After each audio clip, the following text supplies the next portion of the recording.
അങ്ങനെ ഗായ്സ് നമ്മളിത് Kabani tiger റിസർവിൻ്റെ ticket കൗണ്ടറിൻ്റെ അവിടെ എത്തിയിരിക്കുകയാണ്. കാക്കനക്കോട്ടൈ സഫാരി എന്നാണ് ഇങ്ങോട്ട് പറയാം കേട്ടോ.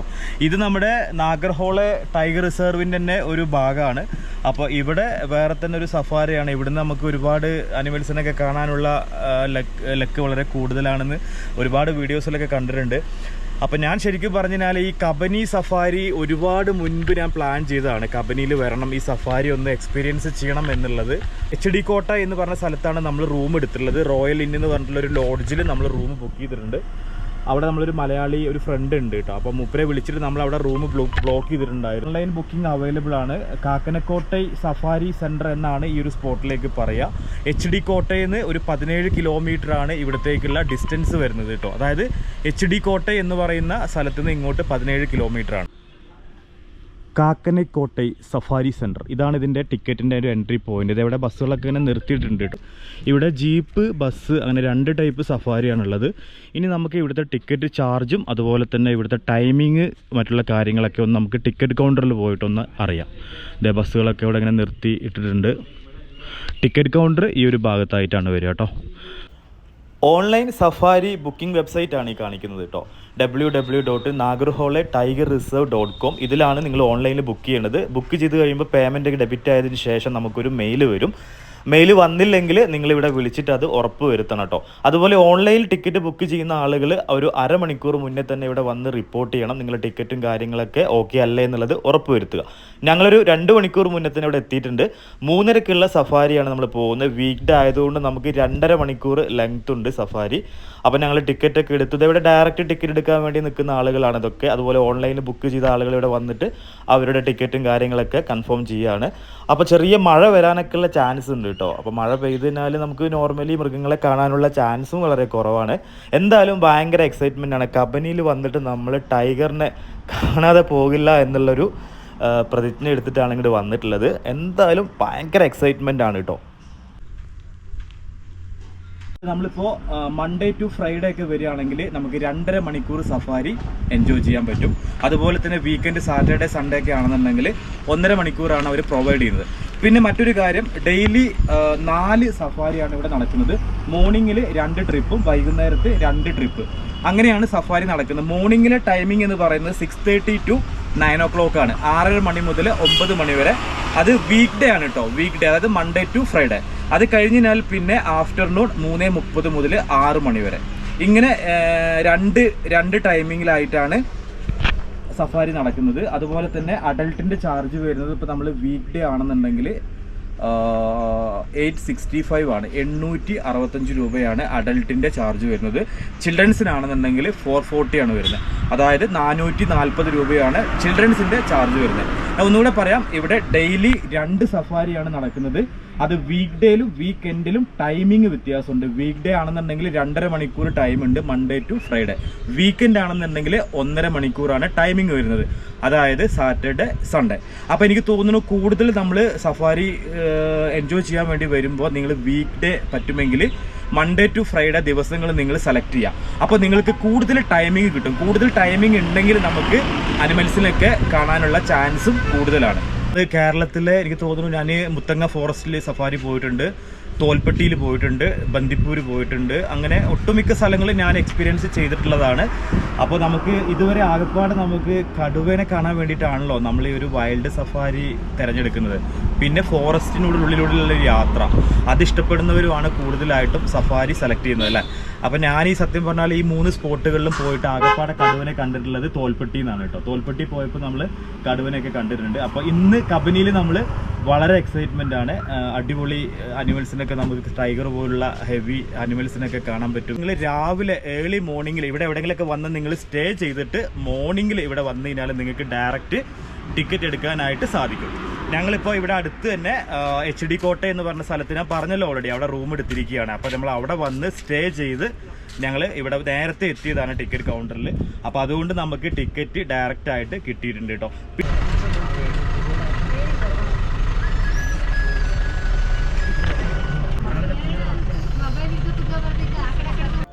കാടും വൈൽഡ് ലൈഫും ഇഷ്ടപ്പെടുന്ന ആളുകളെ കബനി ഒരിക്കലും നിരാശപ്പെടുത്തില്ല എന്ന് കേട്ടിട്ടുണ്ട്. അങ്ങനെ കബനി സഫാരിയിൽ വരാൻ ഒരുപാട് നാളായിട്ട് ആഗ്രഹിച്ച ഒരു വ്യക്തി കൂടിയാണ് ഞാൻ. ഈ ഒരു കാട് കണ്ടോ, കുറച്ച് ഡ്രൈ ആയിട്ടാണ് കിടക്കുന്നത്, മരങ്ങളൊക്കെ ഇങ്ങനെ ഉണങ്ങി പിടിച്ചിട്ടാണ് നിൽക്കുന്നത്. ചിലപ്പോൾ നമുക്ക് കുറച്ചും കൂടെ ഉൾഭാഗത്തേക്ക് പോയി കഴിയുമ്പോഴത്തേക്കും നല്ല പച്ചപ്പൊക്കെ ഉണ്ടാവും അല്ലേ. ഇതേ നമ്മുടെ ബസ്സിൽ ഏകദേശം ഒരു 10-30 പേരുണ്ട്. കൂടുതൽ പേരും കർണാടക, ബാംഗ്ലൂർ, മൈസൂർ, ചെന്നൈ എന്നുള്ള ടീമുകളാണ്. ഞങ്ങൾ 2 പേര് മാത്രമാണ് കേട്ടോ മലയാളീസ് ഉള്ളൂ. നമ്മുടെ ബസ് ആദ്യം സ്ലോവിലെയാണ് കാട്ടിനുള്ളിലൂടെ ഇങ്ങനെ സഫാരി ആരംഭിച്ചത്. ഒരു 15 മിനിറ്റ് കഴിഞ്ഞപ്പോഴത്തേക്കും ഡ്രൈവർക്ക് കോൾ വന്നു, ടൈഗറിനെ സ്പോട്ട് ചെയ്തിട്ടുണ്ട് പറഞ്ഞ്.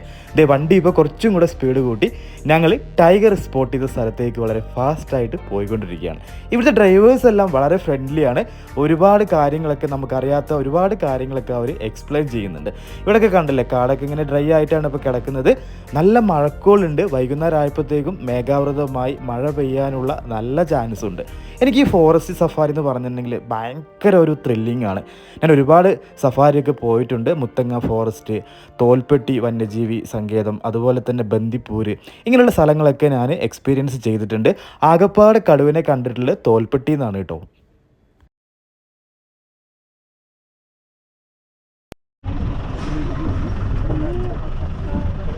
കടുവനെ സ്പോട്ട് ചെയ്ത സ്ഥലത്ത് ഞങ്ങൾ എത്തി. എല്ലാവരും വണ്ടിയിൽ നിന്ന് പുറത്തേക്ക് ദേ കടുവ എന്ന് പറഞ്ഞ് ഇങ്ങനെ നോക്കി നിൽക്കുകയാണ്. പക്ഷെ ഞാൻ മാത്രം കടുവയെ കണ്ടില്ല. ഞാൻ സങ്കടപ്പെട്ടു. അങ്ങനെ ഒരു ചേട്ടൻ ഇങ്ങനെ ക്യാമറയിൽ പകർത്തുന്ന ഒരു സീൻ ഞാൻ കണ്ടു. പക്ഷെ കടുവ അവിടെ ഇരിക്കുന്നുണ്ട്. വണ്ടിയുടെ സൗണ്ടൊക്കെ കേട്ടിട്ട് ആളിങ്ങനെ പമ്മിയിരിക്കുകയാണ്. കണ്ടല്ലേ, ഈ മരത്തിൻ്റെ നടുവിലായിട്ട് ഇങ്ങനെ ഇരിക്കുകയാണ്. അങ്ങനെ ആകാംക്ഷയോടുകൂടി ഞങ്ങൾ രാജാവിൻ്റെ വരവിനായി കാത്തിരുന്നു. രാജാവിൻ്റെ വരവിനായി കാത്തിരുന്ന ഞങ്ങൾ കണ്ടത് ആ പ്രൗഢഗംഭീരമായിട്ടുള്ള ഒരു വരവാണ്. തല ഉയർത്തിപ്പിടിച്ച് അവൻ്റെ വരവ് കണ്ടില്ല ഗൈസ്. മോനെ വരുന്നു നമ്മുടെ കടുവച്ചാര്. ഇവിടെ ഒരു പോണ്ട് ഉണ്ട്. ഈ പോണ്ടിൽ വെള്ളം കുടിക്കാനായിട്ടും ആ പോണ്ടിൽ കിടക്കാനായിട്ടുമാണ് അവൻ്റെ വരവ് കേട്ടോ. ചിലപ്പോൾ മഴ പെയ്യാനുള്ള ചാൻസ് ഉണ്ട്. എല്ലാവരോടും സൈലൻ്റ് ആയിരിക്കാൻ പറഞ്ഞു. സൈലൻ്റ് ആയിട്ടില്ലെങ്കിൽ ഇവൻ ചിലപ്പോൾ കയറിപ്പോവും. അപ്പോൾ വണ്ടിക്കകത്ത് കുറേ പേര് അങ്ങോട്ടും ഇങ്ങോട്ടൊക്കെ ഫോൺ വിളിയൊക്കെ ആയിട്ട് കടുവിനെ കണ്ടിട്ടും ആരും സൈലൻ്റ് ആവുന്നില്ല. അവസാനം ഡ്രൈവർ ഒച്ചെടുത്തു, സൈലൻ്റ് ആവാൻ പറഞ്ഞു. അങ്ങനെ എല്ലാവരും സൈലൻ്റായി. അങ്ങനെ അവൻ എണീക്കുന്ന ആ ഒരു വരവും കാത്ത് എല്ലാവരും ആകാംക്ഷയോടെ ഇങ്ങനെ കാത്തിരിക്കുകയാണ്. കടുവനെ ഞാൻ അടുത്ത് വെച്ച് കണ്ടിട്ടുണ്ട് തായ്ലൻഡിലൊക്കെ പോയപ്പോൾ. പക്ഷേ ഇങ്ങനെ ആ കാട്ടിൻ്റെ ഉള്ളിൽ ഇത്രയും നാച്ചുറലായിട്ട് കാണുന്നത് ഇതാദ്യമായിട്ടാണ് കേട്ടോ. പെട്ടെന്നായിരുന്നു ഇടിയോട് കൂടിയിട്ടുള്ള ആ മഴ പെയ്തത്.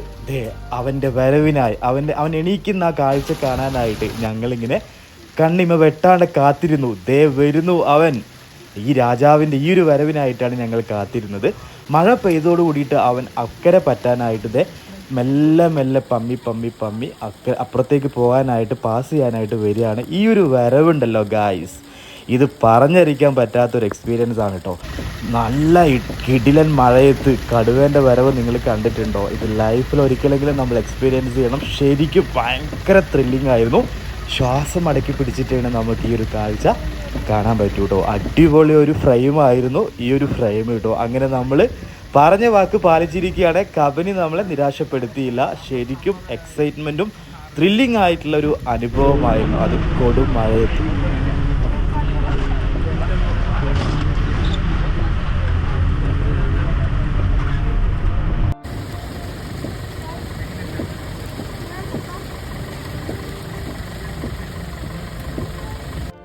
രണ്ടര മണിക്കൂർ സഫാരിയിൽ ഞങ്ങൾ ഏറ്റവും കൂടുതൽ ടൈം സ്പെൻഡ് ചെയ്തത് 2 മണിക്കൂർ സ്പെൻഡ് ചെയ്തത് ഈ കടുവനെ സ്പോട്ട് ചെയ്ത സ്ഥലത്തായിരുന്നു. അവൻ മഴ പെയ്തപ്പോൾ കാട് കയറിപ്പോയി. ഞങ്ങൾ അവനെ ചുറ്റിപ്പിടിച്ചത് ഈ റൂട്ടിലേക്ക് മാറി. ഡ്രൈവർ പറഞ്ഞു അവൻ തിരിച്ച് ഇവിടെ എത്തുമെന്ന്. കടുവനെ കണ്ടതുകൊണ്ട് ഇപ്പോൾ എല്ലാവരും കടുവൻ്റെ പുറകിലായി. അങ്ങനെ ഞങ്ങൾ ഇനി അവൻ തിരിച്ചു വരുന്ന ആ ഒരു സ്പോട്ടിലേക്ക് പോവുകയാണ്. എല്ലാവരും ഇപ്പോൾ ഇവിടെ എത്തും കേട്ടോ. എല്ലാ വണ്ടിക്കാരെയും വിളിച്ച് പറഞ്ഞിട്ടുണ്ട്. എല്ലാവരും ഞങ്ങളുടെ പുറകിലും ഫ്രണ്ടിലൊക്കെ ആയിട്ടുണ്ട്. പെരുമഴയാണ് കേട്ടോ. അടിപൊളി മഴയാണ്. ആദ്യമായിട്ടാണ് ശരിക്കും പറഞ്ഞു കഴിഞ്ഞാൽ ഒരു കാട്ടിൻ്റെ ഉള്ളിൽ കൊടുമഴയത്ത്. നമ്മുടെ നാട്ടിലൊക്കെ ഭയങ്കര ചൂടല്ലേ. അപ്പോൾ അങ്ങനെ ഒരു സമയത്ത് പ്രതീക്ഷിതമായിട്ടാണ് ഒരു ഹെവി മഴ പെയ്തത്. ഒരുപാട് മാനുകളും മയിലുകളൊക്കെ അങ്ങോട്ടും ഇങ്ങോട്ടും ഇങ്ങനെ കാണാൻ 2 സൈഡിലായിട്ട് മനോഹരമായിട്ടുള്ള കൺകുളിർക്കുന്ന ഒരു കാഴ്ചയായിരുന്നു കേട്ടോ ഇത്. ശരിക്കും നമ്മൾ പ്രതീക്ഷിക്കാത്തൊരു എക്സ്പീരിയൻസ് ആണ്. ഒരിക്കലും ഇങ്ങനെ കടുവയെ കാണുന്നൊന്നും പ്രതീക്ഷിച്ചില്ല. പക്ഷേ ചെറിയൊരു പ്രതീക്ഷ ഉള്ളിൻ്റെ ഉള്ളിലൊക്കെ ഉണ്ടായിരുന്നു. ഇതേണ്ട നമ്മുടെ പുറകിലും ഫ്രണ്ടിലൊക്കെ ആയിട്ട് വണ്ടികൾ ഇങ്ങനെ കടുവ ഇവിടെ വരും എന്ന് ഉറപ്പ് വരുത്തിയതിന് ശേഷം ഇവിടെ വരികയാണ്. പക്ഷേ ഇവിടെ കടുവ എത്തിയില്ല ഞങ്ങൾ. പക്ഷെ കുഴപ്പമില്ലല്ലോ, നമ്മൾ ഏകദേശം ഒരു 1/4 മണിക്കൂർ അവൻ്റെ ഭംഗിയും അവൻ്റെ ഗാംഭീര്യവും ഒക്കെ നമ്മൾ ആസ്വദിച്ചു. അടിപൊളി ഒരു എക്സ്പീരിയൻസ് തന്നെയായിരുന്നു കേട്ടോ. അങ്ങനെ തിരിച്ച് ഞങ്ങൾ വീണ്ടും എൻട്രൻസിന് അങ്ങോട്ട് പോകാൻ ടൈം ഇപ്പോൾ ഏകദേശം 5:30 മണി കഴിഞ്ഞ് 6 മണി ആവാനായിട്ടുണ്ട്. 3:30 മണിക്ക് തുടങ്ങിയ സഫാരി 6 മണിക്കാണ് എൻഡ് വരുന്നത്. അപ്പോൾ ഇന്ന് വീക്ക് ഡേ ആയതുകൊണ്ട് ശരിക്കും പറഞ്ഞാൽ 2.5 മണിക്കൂർ സഫാരി ഉണ്ട്. അതുകൊണ്ട് തന്നെ നമുക്ക് കുറച്ച് ടൈം കൂടുതൽ കിട്ടി. വീക്കെൻഡൊക്കെ ആണെങ്കിൽ 1.5 മണിക്കൂറാണ് ഇവർ ടൈം കൊടുക്കുക കേട്ടോ. മാക്സിമം നിങ്ങൾ വീക്ക് ഡേയ്സിലൊക്കെ വരാൻ നോക്കുക, അപ്പോൾ തിരക്ക് കുറവായിരിക്കും. അങ്ങനെ ഈ കാടിൻ്റെ ഭംഗിയൊക്കെ കൊണ്ട് ഞങ്ങൾ കുറേ നേരം അവൻ ഇവിടെ എത്തുമെന്ന് ആലോചിച്ച് ഒരുപാട് സമയം ഇവിടെയും ഞങ്ങൾ സ്പെൻഡ് ചെയ്തു. പക്ഷേ അവൻ ഇവിടെ എത്തിയില്ല. പക്ഷെ കുഴപ്പമില്ല, നമ്മൾ അവനെ കണ്ടല്ലോ. അതുകൊണ്ട് ഒരിക്കലും എല്ലാവരും ഭയങ്കര ഹാപ്പിയാണ്. നമ്മുടെ കൂട്ടത്തിൽ ഒരുപാട് ഫോട്ടോഗ്രാഫേഴ്സൊക്കെ ഉണ്ടായിരുന്നു കേട്ടോ. അപ്പോൾ നമ്മളങ്ങനെ തിരിച്ചത് എൻട്രൻസിന് അങ്ങോട്ട് പോവുകയാണ്. അങ്ങനെ എനിക്കും അടിപൊളി ഒരു എക്സ്പീരിയൻസ് തന്നെയായിരുന്നു കബനി എനിക്ക് സമ്മാനിച്ചിട്ടുള്ളത്.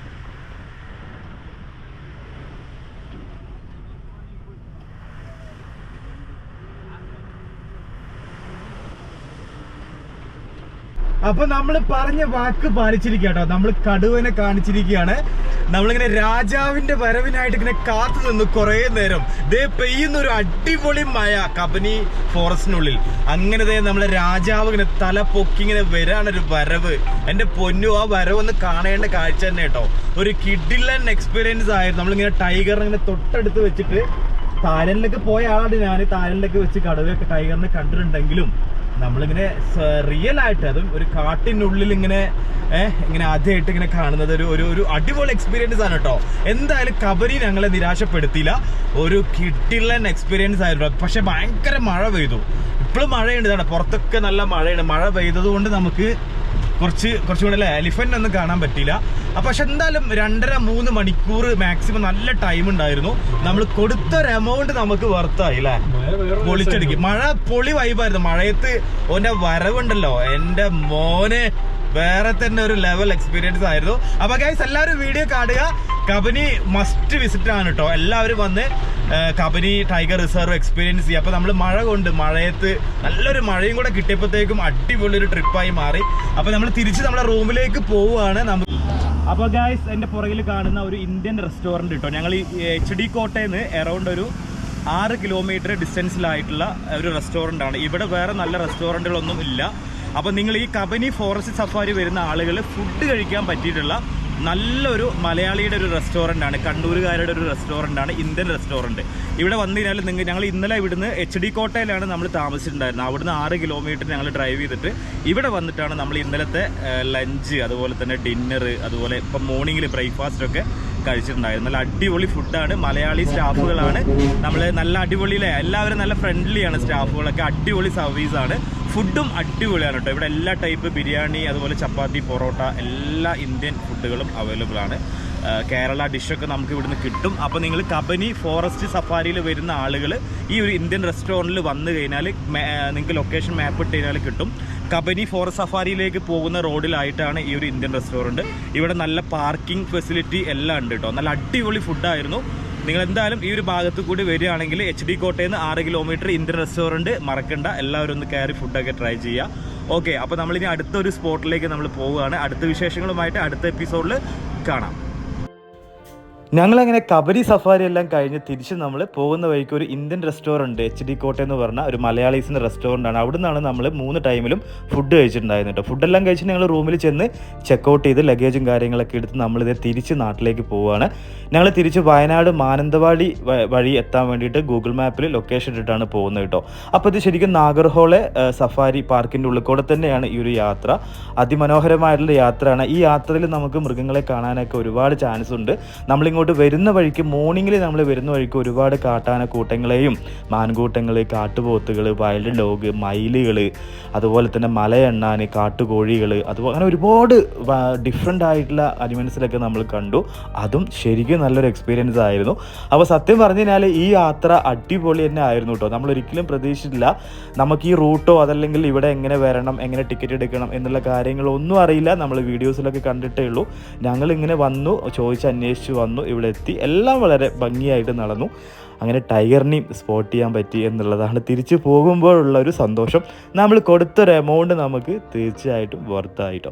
അപ്പോൾ കബനി സഫാരിയിൽ ടൈഗറിനെ കാണാണ്ട് പോകുന്ന ഒരുപാട് പേരുണ്ട് നിരാശയോടെ. പക്ഷേ നമ്മൾ വീണ്ടും വീണ്ടും ഇങ്ങനെ ട്രൈ ചെയ്യുക. നമുക്ക് അനിമൽസിൽ കാണുക എന്നുള്ളതൊക്കെ ഭയങ്കര ലക്കുള്ള അനുഭവം തന്നെയാണ്. എന്തായാലും ഞങ്ങൾ ഭയങ്കര ഭാഗ്യവാന്മാരായി.